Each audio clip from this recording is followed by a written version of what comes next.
코리안 데일리 팟캐스트에 오신 것을 환영합니다. 안녕하세요, 여러분. 여러분의 편안한 저녁을 책임지는 민지입니다. 와, 여러분, 드디어 설날 연휴가 끝났네요. 다들 떡국은 맛있게 드셨나요? 그런데 태윤 씨, 표정이 왜 그래요? 어디 아파요? 안녕하세요. 태연입니다. 아픈 건 아니고요, 민지 씨. 그냥 제 통장을 보니까 마음이 조금 아파서요. 설날 전에는 분명히 숫자가 꽤 컸는데 지금은 텅텅 비어 있네요. 뭔지 알 것 같아요. 저도 어제 가계부를 쓰다가 깜짝 놀랐거든요. 원인은 바로 하나죠? 세뱃돈. 맞아요. 한국에서는 설날에 어른들이 아이들에게 세배를 받고 돈을 주는 세뱃돈 문화가 있잖아요. 그런데 요즘 이 세뱃돈이 어른들에게는 정말 큰 고민거리가 된 것 같아요. 맞아요, 맞아요. 예전에는 세뱃돈 받으면 마냥 행복했는데, 이제는 주는 입장이 되니까 얼마를 줘야 하지? 라는 고민이 제일 먼저 들더라고요. 오늘 우리 이 이야기를 좀 깊게 나눠볼까요? 태연 씨, 솔직히 말해봐요. 태연 씨는 이번에 조카들한테 얼마씩 줬어요? 저는 초등학생 조카들한테는 3만 원씩 줬고 중학생 조카한테는 5만 원을 줬어요. 그런데 사실 3만 원을 주면서도 마음이 조금 불편하더라고요. 오, 왜요? 3만 원이면 적은 돈이 아니잖아요. 요즘 물가 상승이 정말 심하잖아요. 요즘 아이들은 만 원짜리 한 장으로 편의점에서 과자 몇 개 사면 끝난다는 걸 너무 잘 알아요. 특히 5만 원권이 생긴 이후로 아이들의 눈높이가 정말 높아진 것 같아요. 헐, 대박. 진짜 공감해요. 제 친구는 조카한테 만 원을 줬더니 조카가 이걸로 뭐 사요? 라고 물어봤대요. 그 말을 듣고 친구가 정말 충격받았다고 하더라고요. 그래서 요즘은 세뱃돈 가이드라인이라는 말도 나와요. 초등학생은 3만 원, 중학생은 5만 원, 고등학생은 10만 원 이런 식으로요. 하지만 월급은 안 오르는데 세뱃돈 액수만 커지니까 어른들에게는 정말 큰 부담이죠. 그런데 태연 씨, 저 진짜 억울한 게 하나 있어요. 억울하다고요? 왜요? 조카들이 세뱃돈 적다고 투덜대기라도 했나요? 아니요. 조카들은 좋아하죠. 문제는 저예요. 저도 아직 결혼 안 했고 부모님 눈에는 아직 어린애 같은데 왜 저는 이제 아무한테도 세뱃돈을 못 받는 걸까요? 아하, 민지 씨. 그건 한국 사회의 아주 무서운 룰 때문이죠. 돈을 벌기 시작하면 무조건 주는 쪽이다. 맞아요. 취업 전에는 명절이 되면 지갑이 두둑해졌는데 이제는 명절만 지나면 지갑이 너덜너덜해져요. 특히 저처럼 조카가 많은 조카 바보들은 정말 파산 위기라니까요. 조카 바보라는 말 정말 오랜만에 듣네요. 조카를 너무 사랑해서 자기 지갑 사정은 생각 안 하고 다 퍼주는 삼촌, 이모들을 말하죠. 네, 바로 저예요. 그런데 제가 더 슬픈 건 친척 어른들이 민지는 이제 돈 잘 버니까 이번에 동생들 용돈 좀 넉넉히 줘라 하실 때예요. 제 월급은 통장을 스쳐 지나갈 뿐인데 말이죠. 그 마음 이해해요. 한국에서는 보통 결혼을 했느냐 혹은 직장 생활을 하느냐가 어른의 기준이 되잖아요. 그래서 아직 미혼이더라도 직장에 다니면 당연히 주는 사람이 되어버리죠. 저는 차라리 평생 돈 받는 어린이로 살고 싶어요. 태연 씨, 저 세배할 테니까 세뱃돈 좀 주시면 안 돼요? 에이, 민지 씨. 우리 나이에 세배하면 아마 부모님이 용돈 달란 소리 말고 빨리 결혼이나 해라 라고 잔소리 폭격을 하실걸요? 아, 맞다. 잔소리. 세뱃돈을 안 받는 대신 잔소리도 안 들을 수 있다면 그냥 제가 돈을 주는 쪽을 선택하겠습니다. 저는 가끔 속상해요. 세뱃돈은 원래 새해 복 많이 받아라 라는 덕담과 함께 사랑을 전하는 거잖아요. 그런데 어느 순간부터 돈 그 자체가 주인공이 된 느낌이에요. 민지 씨 말이 맞아요. 사실 이건 아이들만의 문제는 아니에요. 어른들끼리도 옆집 영수는 조카한테 10만 원 줬다더라 같은 말을 들으면 괜히 자존심이 상하거나 미안해지기도 하거든요. 맞아요. 그리고 요즘 아이들은 그 돈을 받아서 바로 게임 아이템이나 아이돌 굿즈를 사는데 다 써버리기도 하잖아요. 그래서 저는 이번에 조카들한테 돈 대신 다른 걸 줄까 진지하게 고민했어요. 오, 현돈 말고 다른 거요? 예를 들면 어떤 거예요? 기프티콘이나 예쁜 학용품 세트 같은 거요. 그런데 친구들이 말리더라고요. 아이들은 무조건 현금을 제일 좋아한다면서요. 현실적이네요. 하지만 태연의 생각은 조금 달라요. 요즘은 경제교육 차원에서 세뱃돈을 현금으로 주지 않고 다른 방식으로 주는 부모님들도 많아지고 있거든요. 와, 정말요? 현금 말고 어떤 방식으로요? 요즘 젊은 부모님들, 즉 MZ세대 부모님들 사이에서는 자녀의 세뱃돈으로 주식을 사주는 게 유행이에요. 우와, 세뱃돈으로 주식을요? 삼성전자나 애플 주식 같은 거요? 네, 맞아요. 아이 이름으로 계좌를 만들어서 아이가 받은 세뱃돈을 저금하는 대신 우량주를 사주는 거죠. 나중에 아이가 성인이 되었을 때 큰 자산이 될 수 있도록요. 와, 정말 스마트하네요. 우리 때는 그냥 저금통에 넣거나 엄마가 가져가셨는데.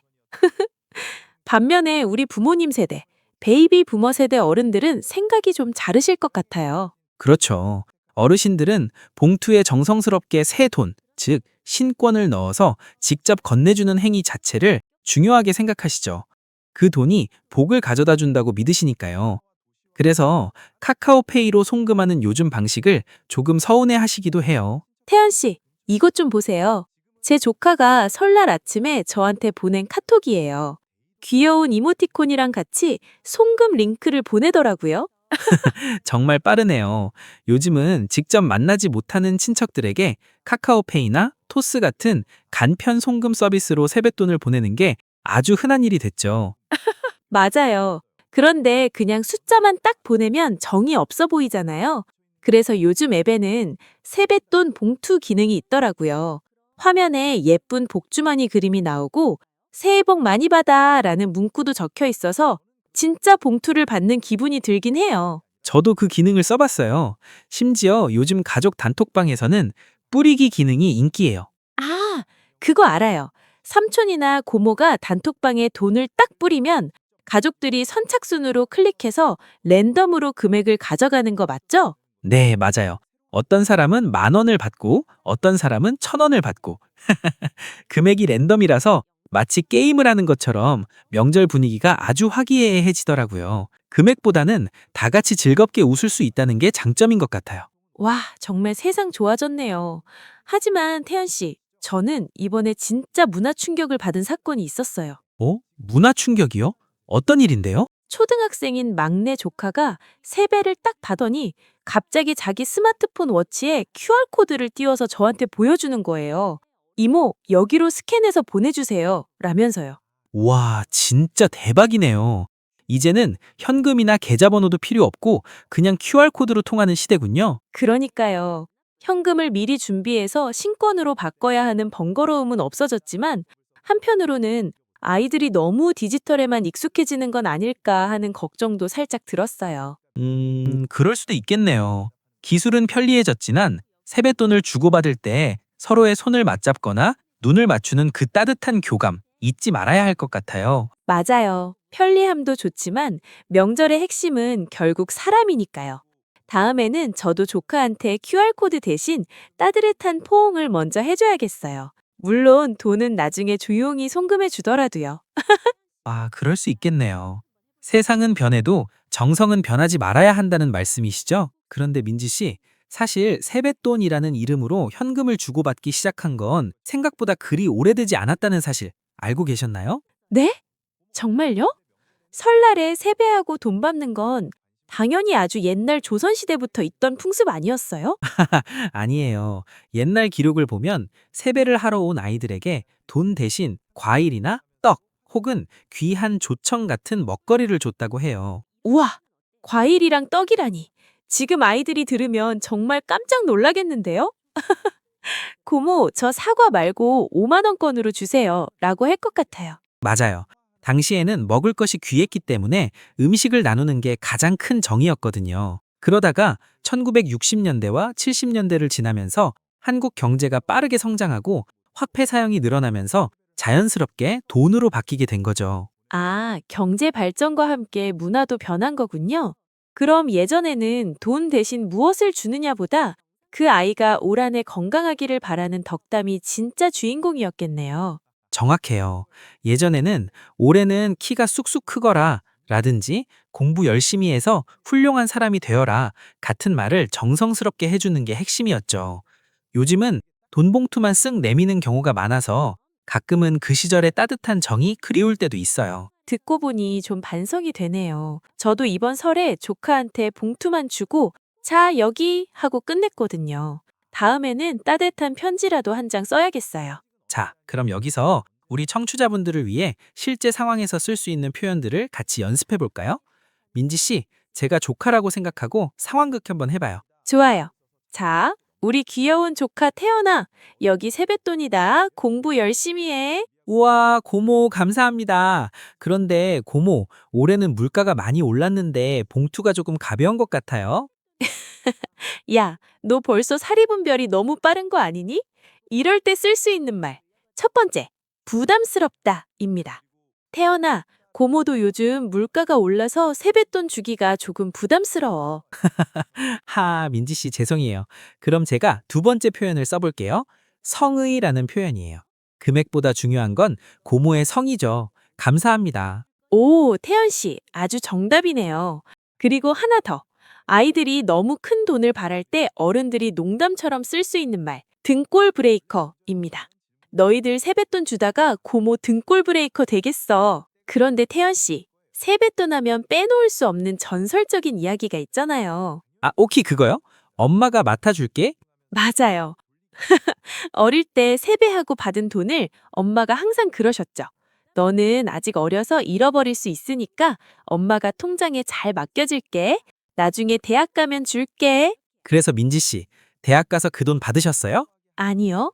대학교 졸업할 때까지 그 돈의 행방을 아무도 몰라요. 엄마한테 여쭤봤더니 그동안 너가 먹은 치킨 값이랑 학원비가 다 거기서 나갔다고 하시더라고요. 그건 전 세계 공통인가 봐요. 저도 똑같은 말을 들었거든요.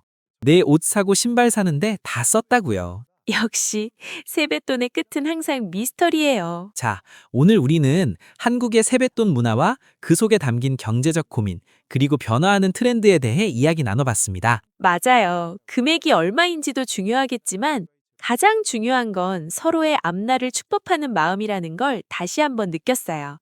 여러분은 이번 설날에 얼마를 주고받으셨나요? 혹은 현금 대신 특별한 선물을 해보신 적이 있나요? 여러분의 재미있는 경험담을 댓글로 공유해주세요. 그리고 오늘 배운 표현들, 부담스럽다, 성의, 등골 브레이커도 꼭 기억해두시고요. 코리안 데일리 팟캐스트는 여러분의 한국어 공부를 항상 응원합니다. 오늘 내용이 좋았다면 구독과 좋아요 부탁드려요. 그럼 우리는 다음 시간에 더 재미있고 유익한 주제로 만나요. 새해 복 새해 복 많이 많이 받으세요. 받으세요. 안녕. 안녕.